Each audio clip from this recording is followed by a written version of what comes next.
माता सीता के जन्म की पवित्र कथा दिव्यता, करुणा और लोक कल्याण से भरी। प्राचीन समय में मिथिला राज्य के राजा जनक न्यायप्रिय, सत्यवादी और धर्मात्मा थे। वे अपनी प्रजा के लिए पिता समान तथा अन्याय के शत्रु माने जाते थे। यज्ञ, तप, ध्यान सब में उनकी रुचि थी, परंतु उनके हृदय में एक ही कमी रह जाती थी, संतान का अभाव। यद्यपि राजा जनक का मन सांसारिक कामनाओं से दूर था, फिर भी वे चाहते थे कि कोई पवित्र आत्मा उनके वंश को आगे बढ़ाए और मिथिला का कल्याण करे। उनकी रानी महारानी सुनयना अत्यंत सती साध्वी थीं।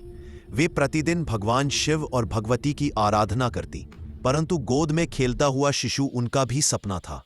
एक दिन राजा जनक ने यह संकल्प लिया कि मैं अहंकार और आसक्ति छोड़कर भूमि स्वयं हल चलाकर यज्ञ के लिए पवित्र करूंगा। राजा ने स्वयं सोने का हल उठाया।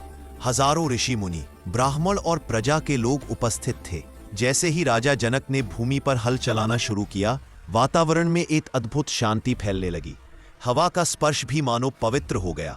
कोयले मधुर गीत गाने लगी। राजा हल चलाते चलाते भूमि के एक भाग पर पहुंचे। वहां धरती अचानक कंपित हुई और हल की नोक किसी कठोर वस्तु से टकराई। भक्तिपूर्ण, विनम्र और आश्चर्यचकित जनक ने अपने सैनिकों से उस स्थान को खोदने का आदेश दिया।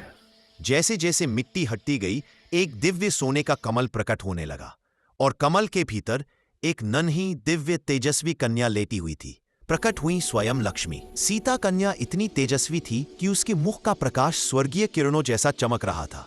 उसकी आंखें बंद थीं, पर उनके बंद पलकों से भी दिव्य चमक झलक रही थी।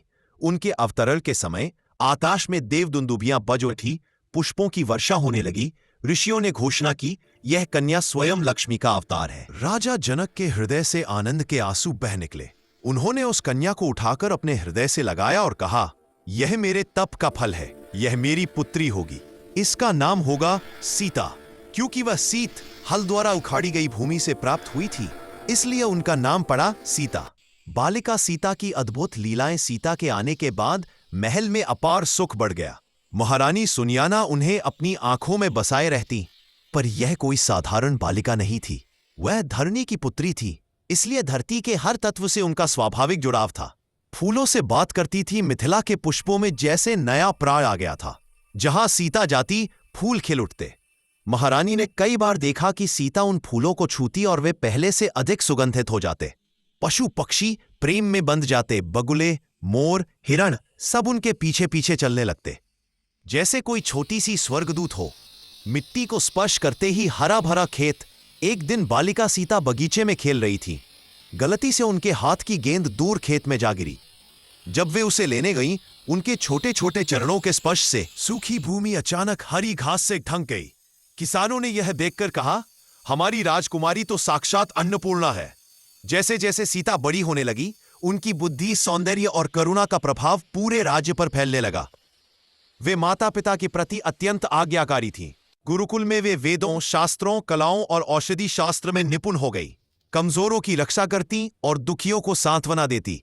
दरबार में कोई भी विवाद हो, सीता के एक वचन से समाधान मिल जाता।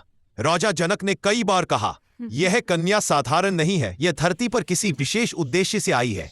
एक दिन राजा जनक ने देखा कि बालिका सीता मंदिर में रखे भगवान शिव के दिव्य धनुष की साफ सफाई कर रही है। वह धनुष इतना भारी था कि बड़े बड़े योद्धा उसे हिला भी न सके, लेकिन सीता ने बिना किसी प्रयास के उस धनुष को उठाकर उसके ऊपर धूल झाड़ दी। यह देखकर जनक सहित समस्त राजवर्ग आश्चर्य में डूब गया। उसी दिन जनक ने संकल्प लिया, जो पुरुष इस धनुष को उठाकर तान देगा, वही मेरी पुत्री सीता का पति होगा।